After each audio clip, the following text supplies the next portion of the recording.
नमस्कार दोस्तों।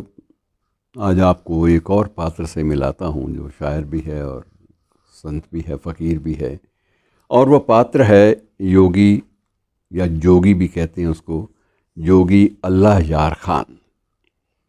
अंग्रेज़ी में उसे योगी के नाम से ही खाते में डाल दिया गया है, योगियों के। लेकिन फ़कीरों में और योगियों में क्या अंतर होता है? और शायद आपने नाम पहले सुना भी हो, लेकिन मैं आपको विशेष रूप से उसका जो महत्व है उसको उजागर करना चाहता हूँ।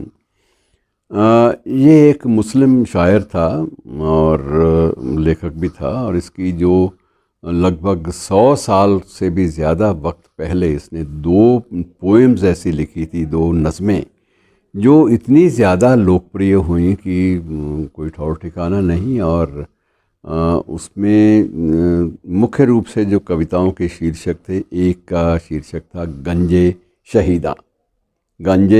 शहीदा, और दूसरी थी शहीदाने वफ़ा और गंजे शहीदा। ये दोनों जो कविताएं हैं ये लंबी नज़में थीं, और ये दोनों ही कविताएं समर्पित थी गुरु गोबिंद सिंह को। मुस्लिम जोगी और गुरु गोबिंद सिंह जी को समर्पित थी ये दोनों नज़में, जिनके कारण उस जोगी को अपने जो काजियों का और जो मुल्लाओं का जो कोप भाजन बनना पड़ा, उनकी शिकायत का और उनके गुस्से का केंद्र इसको बनाया गया। और काजियों ने एक बाकायदा एक अपनी बैठक बुलाई, और बैठक में ये तय किया गया कि इस शख्स को 30 साल तक, कम से कम 30 साल तक किसी मस्जिद में आकर नमाज़ पढ़ने की इजाज़त नहीं है। और 30 साल की पाबंदी जोगी अल्लाह यार खां पे लगाई गई, और वो नहीं गया मस्जिद। जब पाबंदी लगी है तो कैसे जाए? लेकिन उसके बाद उसकी हालत स्वास्थ्य की, सेहत की बिगड़ती गई निरंतर।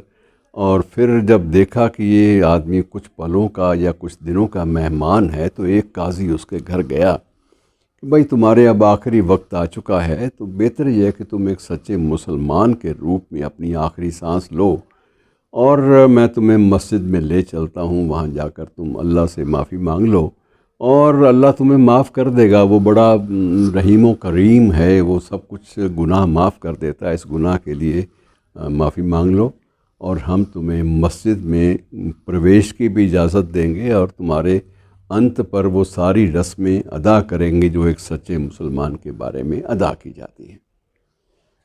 जोगी के चेहरे पर एक मुस्कान सी आ गई। उसने कहा, क्या बात करते हैं आप?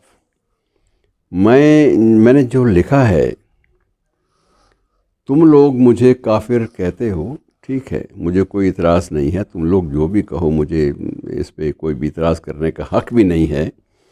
लेकिन ये बात याद रखो कि अल्लाह उस दिन मेरे से नाराज़ हो जाएगा जिस दिन मैंने आकर अपनी उन नज़मों के लिए माफ़ी मांगी।